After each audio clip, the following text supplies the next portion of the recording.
Hello and welcome. It is July 6th, 2020. For those of you who are in Intro to Law, this week you'll work on tort law and product liability law. And remember that Serial Part 3 is due on Thursday. So we just continue on with the class.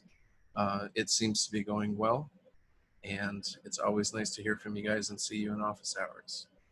Now, let's do a little legal update on some things in the news. So I will drop a link in the video to a blog post where I have these articles I'm going to reference. But the big question of the day is, can cities and states make you wear a mask in public? Now, normally I give you the same answer to every question you ask me. It depends. In this case, I can give you a very concrete answer. Yes, it is very legal for cities and states to require you to wear a mask. And it's also legal for private businesses to require you to wear a mask. A lot of the country seems to be failing to understand this right now. And frankly, the root is ignorance and stupidity and bad information. So um, I live near Muscatine, and yesterday the mayor announced a mask ordinance that people had to wear a mask in public. I was not there, but apparently she was greeted by a number of protesters who were shouting and saying that they had a constitutional right not to wear a mask. False. That is not true. You do not have a constitutional right to not wear a mask in public. Because, as you remember from the class, states and cities have the ability to regulate the general health, safety, and welfare of their citizens. Now, I remember when I was a kid, you didn't have to wear a seatbelt in a car. I mean, you did if you wanted to live, survive an accident, but it was not legal. And when they made seatbelt laws, or I'm sorry, it was not illegal to not wear one. When they made seatbelt laws, people were doing the same thing. We didn't call them Karens back then, but we had plenty of Karens and he-Karens back then. And they just pissed and moaned and said, no, I'm not going to do it. It's my freedom. It's my freedom. You know what? If you don't do it, it's click it or ticket, baby. You get if you don't want to wear it, that's fine, but you're going to pay a fine every time you do it, and eventually you can, possibly even lose your license to drive, because driving is a privilege, not a right. Okay. Also, I remember when I was practicing law with a private firm, rule came out in 2008 that you could no longer smoke in bars and restaurants in Iowa. And again, people lost their mind. No, it's my freedoms. I want to smoke in a restaurant. You know what? It impacts other people's health. Okay. I'm sure it was challenged. It was quickly swatted down. The state has a general ability to regulate the health, safety, and welfare of its citizens. You know, every state except two, one of them being Iowa, requires you wear a helmet when you drive a motorcycle. Okay. That's not unconstitutional. It doesn't violate some freedom that you have to not wear a helmet. Okay, this is how the laws are set up. Okay, states have the ability to do this. They can tell you to wear a welder's mask if you're welding. They can tell you to wear a seatbelt if you're driving. And in the case of a public health emergency like COVID-19, they can tell you to wear a mask for everyone's health, safety, and welfare when you're in public. You know what? If you're in your own house, you do whatever you want. But in public, they can require that. All right. So what about private businesses? Can a business require you to wear a mask or ask you to leave or refuse to serve you? Absolutely. I represent a lot of businesses. I know my way around business law. You are probably familiar with the requirement that you wear a shirt and shoes in a store. It is not generally stated, but there's also a requirement that you wear pants. I know we're getting used to working on Zoom. Many of you may not be wearing pants. I'm wearing pants, okay? But you do have to wear pants in the store. You have to cover your genitals and your buttocks, right? There are cases about this, believe it or not. I had to read them in law school. For a lot of reasons. Number one, nobody wants to see your junk, but importantly, there's health reasons too, right? The spread of germs. You don't want somebody, rubbing their genitals on everything in a store or walking around like that. And it's really just the same thing that applies here.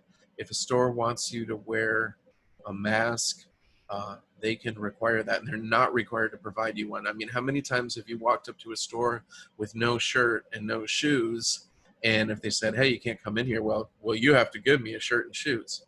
No, they don't. They don't have to serve you at all. They don't have to serve you if you're drunk. They don't have to serve you if you're belligerent, right? They don't have to. Now, I did drop a link in an article here, an opinion piece by a Harvard law professor, a couple years old, that says no shirt, no shoes, no civil rights. And it talks about instances where a dress code in a store may have been intended for use to screen out people of a certain religion or people who were not a certain religion. So now we get into an interesting intersection of religious freedoms and the wearing of certain garments, all right? So what if a store mandates that all women have to wear head coverings? Or what if a store mandates that no women can wear head coverings, right? Now you see that we're treating people unequally. Also, it's going to be really hard to show a nexus between that and health, safety, and welfare. Now, a state ordinance that says all people have to wear a head covering when preparing food, that makes sense. Treats people equally, and there's a health reason there. You don't want hair in your food, okay? If a store starts to treat people differently by gender, by race, by religion, ethnicity, things of that nature, we do start to run into some civil rights concerns. Thankfully, this mask thing doesn't run into any of those concerns, right? It's men and women, it's people of all ages, people of all religions. If you are a member of a religion that legitimately prohibits a face covering, I think there are different things you can do, all right? One thing is you could use a face shield, right? If the mask is a problem. So I got this on Amazon, 2 of them for $12. You can see I've decorated a little bit with some Star Wars stuff. Okay, so there are other things you can do that would be the equivalent and would do a good job protecting people from your germs and protecting you from other people's germs. So you could do that. Also, if it was really a big deal, you could call ahead to the store, or when you get there, take a store manager aside, go to the customer service desk and say, hey, I have this religious issue, you know, and I think they would find a way that they could accommodate you. The same thing goes for this meme or misconception that's circulating around the internet, that you can show some kind of fake ADA card and that says, you know, I don't have to wear a mask because I have a mental or physical disability that prevents me from wearing one. And, you know, here's this number for ADA violations. Okay, those are not official, those are not real. Some jackass made that on his computer. It has no legal force. If you have a disability that prevents you from wearing a mask, again, any legitimate store or public accommodations will make an accommodation for you. Stop at the customer service desk, give them a call ahead of time, and that should not be a problem. You know, I have worked with people who've had service animals, okay, and there are laws around that. That's a whole different topic we can talk about. But I've never really had a problem when talking to a store or a business about the service animal and just talking to them ahead of time and having them make the accommodation. So if you legitimately have that disability, then that should not be a problem.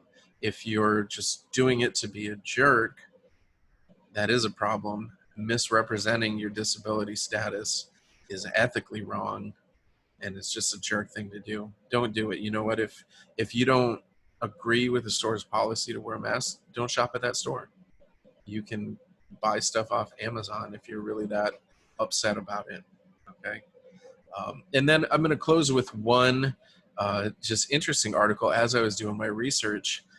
Anti-mask laws. So this is interesting that there are about 15 states that actually ban you from wearing a mask, and it's not because of illness, and it would not apply to the kind of masks that people are wearing to combat COVID-19 and to help each other with public health concerns.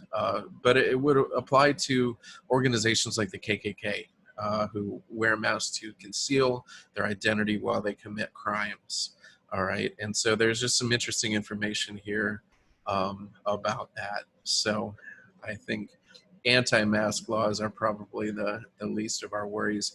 You will note there are always exceptions for health, right? You wouldn't tell a welder they can't wear a mask, and neither would any legitimate welder that I know say, well, my personal freedoms mean that I don't wear a mask while I weld. I think that welder would be nicknamed Blinky um, pretty quick, if you get the drift. All right, guys. Um, have a good week. Enjoy yourself. Stay healthy. Wear a mask. Do it for yourself. Do it for others when you go out in public. All right. We'll see you next week.